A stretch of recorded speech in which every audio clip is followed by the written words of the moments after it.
माघ मास महात्मा पंचम अध्याय। दत्तात्रेय जी की सेवा में एक बार महिष्मती नगरी का राजा सहस्त्रार्जुन उपस्थित हुआ। उसने भगवान दत्तात्रेय जी को दंडवत प्रणाम करने के बाद विनय पूर्वक कहा, हे प्रभु, आप समस्त योगियों में श्रेष्ठ हैं। आप साक्षात परब्रह्म परमात्मा स्वरूप हैं। आपकी कृपा से सबके सभी धर्मों की मुझ में जानकारी है। आज आप मुझे माघ मास स्नान का फल जानकारी देने की कृपा करिए। महिष्मती के धर्मपरायण राजा सहस्त्रार्जुन की प्रार्थना सुनकर देव ऋषि दत्तात्रेय जी बोले, हे निपशेष, आपसे पहले यह प्रश्न देव ऋषि नारद ने ब्रह्मा जी से किया था। इस प्रश्न के उत्तर में ब्रह्मा जी ने जो नारद जी से जो कुछ कहा वह मैं तुमसे कह रहा हूँ, सुनो। ब्रह्मा जी ने कहा कि नारद, मासों में सर्वश्रेष्ठ माघ मास भक्ति भाव और श्रद्धा सहित दान तथा पूजन करते हुए जो माघ स्नान नहीं करता उसका जीवन व्यर्थ है। जिस प्रकार सूर्य के प्रकाश से दिन होता है, चंद्रमा से रात्रि होती है तथा तारों की शोभा है और दीपक से घर की शोभा बढ़ती है, वैसे ही माघ मास के स्नान से फल के जीवन से सुशोभित तथा प्रकाशित होता है। पूजा पाठ व्रत दान इत्यादि जप तप और अधिक भगवान विष्णु को माघ स्नान प्रिय है। माघ स्नान के लिए मनुष्यों को प्रस्तुत देखकर उसके समस्त पाप उसका साथ छोड़कर प्रारंभ कर देते हैं। उसका साथ छोड़ना प्रारंभ कर देते हैं और वह मनुष्य अग्नि के समान तेजस्वी हो जाता है। प्रत्येक मनुष्य को चाहिए कि समस्त पापों से मुक्त होने के लिए, सुखी संपन्न जीवन की प्राप्ति के लिए, विष्णु भगवान की कृपा प्राप्त करने के लिए अतः मोक्ष की प्राप्ति के लिए माघ स्नान अवश्य करें। माघ स्नान का पुण्य प्रताप मनसा वाचा कर्मणा किए गए सारे पापों को उसी प्रकार जलाकर भस्म कर देता है जैसे अग्नि से सूखे कष्ट को पाप चाहे अज्ञानतावश किया गया हो या जानबूझकर माघ स्नान का फल सभी प्रकार के पापों को नाश कर देता है। धर्मात्मा तपस्वी और प्रभु भक्ति माघ स्नान के फल से स्वर्ग की प्राप्ति करते हैं। जो तो पापी तथा घोर पातकी तक माघ स्नान के प्रभाव से पापों से मुक्त होकर शुद्ध हो जाता है, वह माघ स्नान पापियों का उद्धार करने वाला है। हे राजन, माघ मास के व्रत विषय में मैंने जो कुछ भी आपको बताया है उसमें किसी प्रकार की शंका या अविश्वास करना पाप है। जिस प्रकार भगवान विष्णु की आराधना सभी मनुष्यों को करनी चाहिए, वैसे ही माघ स्नान सभी मनुष्यों को करना चाहिए। भगवान दत्तात्रेय जी ने आगे कहा, हे राजन, बाहर से इतना सुंदर दिखने वाला मनुष्य का तो सुंदर शरीर अस्थियों का स्तंभ है, जो स्नानियों का बंधन। यह रक्त एवं मांस से युक्त है और चर्म से लिपटा हुआ है। यह शरीर अनेक प्रकार के मलों का स्रोत है, मल मूत्र इत्यादि को धारण करने वाला है। जरा रोग शोक मोह दुख द्वेष विपत्तियों तथा अनेकों शारीरिक एवं मानसिक संतापों से घिरा है। यह शरीर निंदा निर्दयता द्रोह उनके दुर्दायी कष्टों से घिरा है। इस शरीर की स्वभाव से ही अधर्म और पाप की ओर रुचि तथा प्रवृत्ति बढ़ती है। काम क्रोध लोभ मोह मद इत्यादि समस्त नरक के द्वार मानव शरीर में है। वासनाओं एवं इच्छाओं में डूबे रहना, ईर्ष्या करना तथा मानव शरीर का स्वभाव है। मृत्यु के बाद जब यह मानव शरीर नष्ट हो जाता है तो इसे जला दिया जाता है अथवा भूमि में दबा दिया जाता है या जल में प्रवाहित कर दिया जाता है। यदि यह भी न किया जाए तो शरीर में कीड़े पड़कर इसे नष्ट कर देते हैं। यह जानवरों पशु पक्षी कुत्ते चील कौवे गिद्ध शियार इत्यादि को भोजन बन जाता है। ऐसे क्षणभक्षु शरीर को पाकर मनुष्य अब पता नहीं क्यों मदागध हो जाता है, जो अनेकों प्रकार के पाप कर्म करता है। इसलिए बुद्धिमान मनुष्यों को कर्तव्य के लिए क्षण भंगुर शरीर को पाकर माघ स्नान आदि शुभ कर्म अवश्य करे। मनुष्य का धर्म है कि वह दान तप भजन व्रत उपवास आदि शुभ कर्म करके अपने इस लोक और परलोक दोनों को संवारे।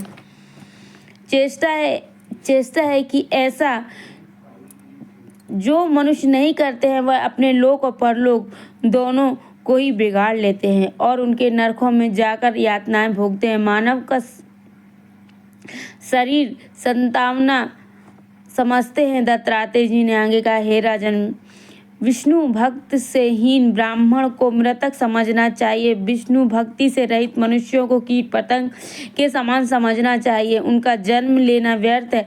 जल से युक्त धर्म, क्रोध से युक्त तप, दृढ़ता से रहित ज्ञान और अभिमान और अविश्वास से युक्त शस्त्र श्रवण इत्यादि सभी व्यर्थ है। भक्ति और आस्था से रहित गुरु और ब्रह्मचारी समाप्त हो जाते हैं। केवल अपने लिए ही बनाया हुआ भोजन व्यर्थ है। कृपण का धन भी व्यर्थ है। इसी तरह अभ्यास रहित विद्या भी व्यर्थ है। हे राजन, क्रोध से ज्ञान का नाश होता है और चित्त अशांत तथा व्यग्र होने से जब तब व्यर्थ जाते हैं। कृपण का धन व्यर्थ जाता है और निर्धनता के कारण मन में उत्पन्न इच्छाएं भी व्यर्थ होती हैं। इसी प्रकार पवित्र तथा धार्मिक जीवन व्यतीत करने वाले मानव का जीवन भी व्यर्थ है। दत्तात्रेय जी ने आगे कहा, हिंसक, क्रूर, स्वर्ण चुराने वाले, ब्रह्म हत्या करने वाले, पर स्त्री गमन करने वाले और मध्य प्याई, ये सबके सब महापातकी हैं। इनकी जगत में रहने वाले पाप के भागी बनते। हे राजन, यदि ये महापातकी भी नियम पूर्वक माघ स्नान करें और पुण्य दान करते हुए धर्म और सत्य का आश्रय लेकर जीवन व्यतीत करे तो महापातकी भी पापों से मुक्त होकर स्वर्ग को प्राप्त हो जाते हैं। भगवान विष्णु ने स्वयं कहा है कि यदि ब्रह्मघाती, हिंसक, हत्यारे इत्यादि सभी प्रकार के महापापी भी यदि सूर्य उदय के पूर्व ही माघ स्नान करे तो उन्हें भी सब पापों से मुक्त कर देते हैं। हे राजन, जब माघ स्नान की कृपा से महापातकी मुक्त हो जाते हैं तो साधारण और छोटे पापों से मुक्त तो सहज ही स्पष्ट है। इसलिए महापापनाशी माघ स्नान अवश्य करना चाहिए। जिस मुहूर्त में मनुष्य माघ स्नान प्रारंभ करता है उस समय उसके पाप इस तरह कंपायमान हो जाते हैं जिस प्रकार प्रचंड वायु के वेग से पीपल के पत्ते कांपने लगते हैं। माघ स्नान से मनुष्य उसी प्रकार पवित्र हो जाता है जिस प्रकार साधना से तपा हुआ तपस्वी उसके अज्ञान और पाप का नाश होकर उसका अंतःकरण पवित्र हो जाता है। यदि मन और वचन से शुद्ध होकर मुक्ति की कामना से माघ स्नान किया जाए तो मनुष्य अवश्य ही मुक्ति को प्राप्त होता है। भगवान दत्तात्रेय जी ने आगे कहा, हे राजन, अब माघ स्नान के चमत्कारी प्रभाव से जुड़ी एक आश्चर्यजनक कथा सुनो। मैं तुमको उसकी कथा सुनाता हूँ। महर्षि भृगु जी के वंश में उत्पन्न एक परम साध्वी और धार्मिक रुचि वाली ऋषिका नाम की एक ब्राह्मणी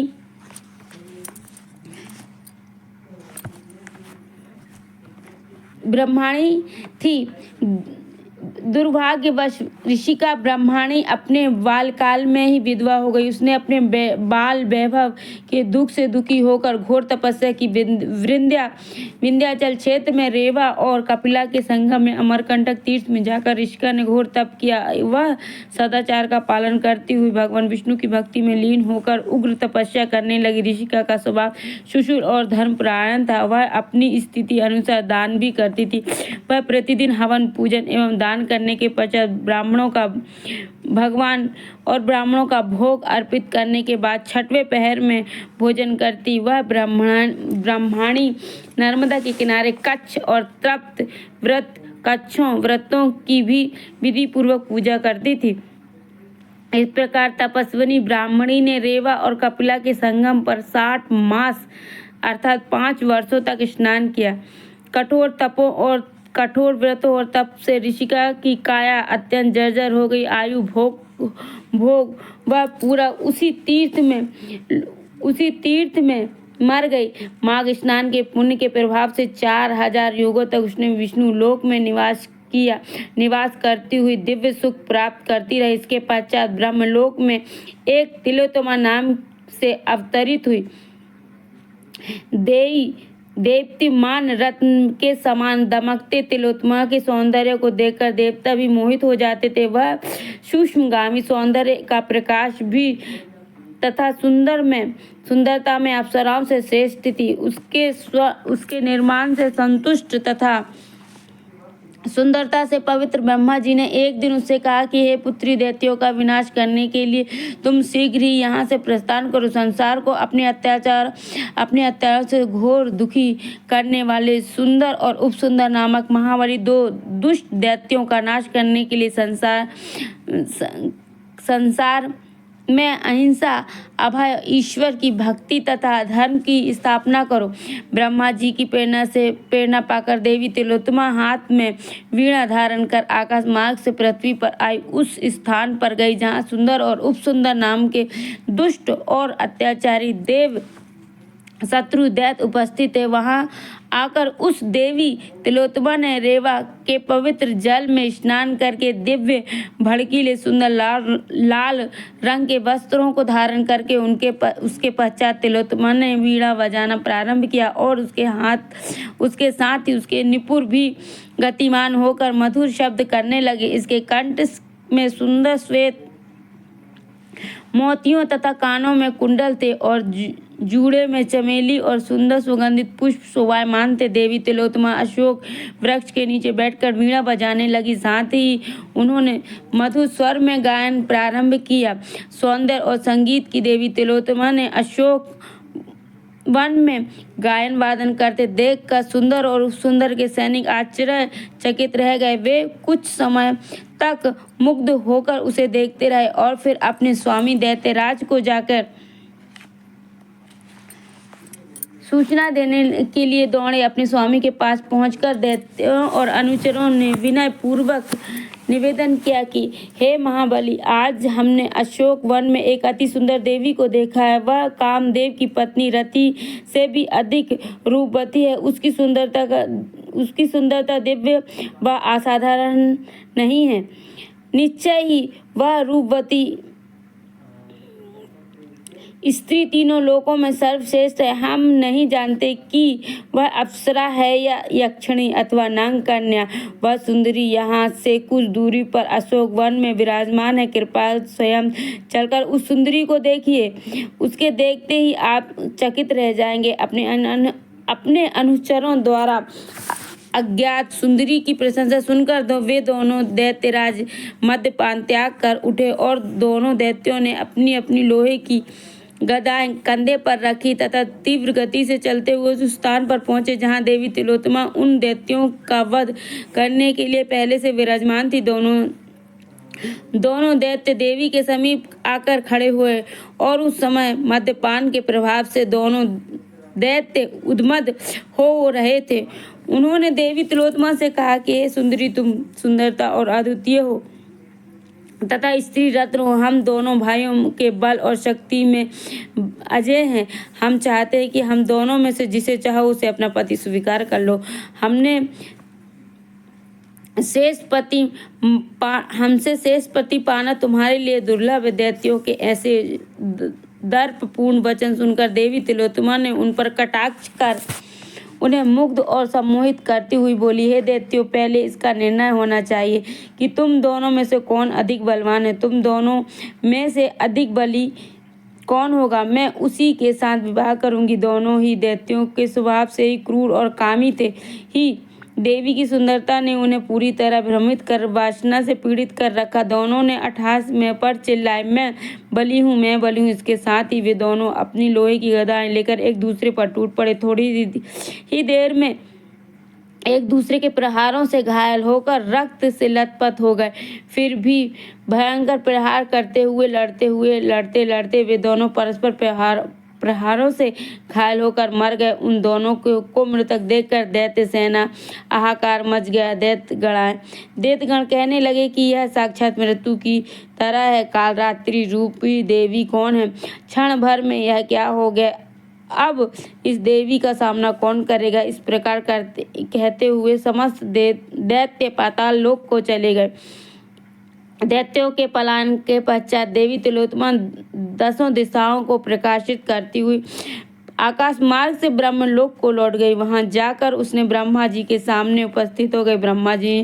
ब्रह्मा ने देवी तिलोत्तमा को अपने सम्मुख आया देखकर आनंद से पुलकित होकर, देवी आपके अलौकिक कार्य से मैं अत्यंत प्रसन्न हूँ। मैं प्रसन्न होकर आपको सूर्य के रथ में स्थान देता हूँ। जब तक सूर्यदेव रहेंगे तब तक आपको दिव्य आनंदों का भोग करते हुए सूर्यदेव के साथ रहेंगी। इस कथा सुनने के पश्चात दत्तात्रेय जी ने आगे कहा कि हे राजन, सहस्त्रार्जुन माघ स्नान के पुण्य प्रताप से ही पूर्व जन्म की वह ऋषिका भी अप्सराओं में श्रेष्ठ बनकर सूर्यलोक में माघ स्नान का फल भोग रही है। अतः एवं परम गति चाहने वाले को माघ स्नान अवश्य करना चाहिए। इसके करने के बाद माघ मनुष्य के लिए कोई धर्म पुरुषार्थ शेष नहीं रहता। दक्षिणा सहित किए गए माघ स्नान की समानता यज्ञ भी नहीं कर सकते। तीर्थ स्थान पर किए गए माघ स्नान की समानता कोई भी अन्य पुण्य कार्य नहीं कर सकता है। तीर्थ पर किए गए माघ स्नान से महापाप नष्ट हो जाते तथा मनुष्यों को मोक्ष की प्राप्ति होती है। अतः एवं जो मनुष्य श्रद्धा तथा भक्ति से युक्त होकर माघ स्नान करेंगे वे समस्त सुखों को प्राप्त करते हैं, स्वर्ग में भी दिव्य सुख भोगते हैं। जो मनुष्य इस अध्याय की कथा को प्रेम पूर्वक सुनेंगे और वर्णन करेंगे उनके भी समस्त पापों से मुक्ति होकर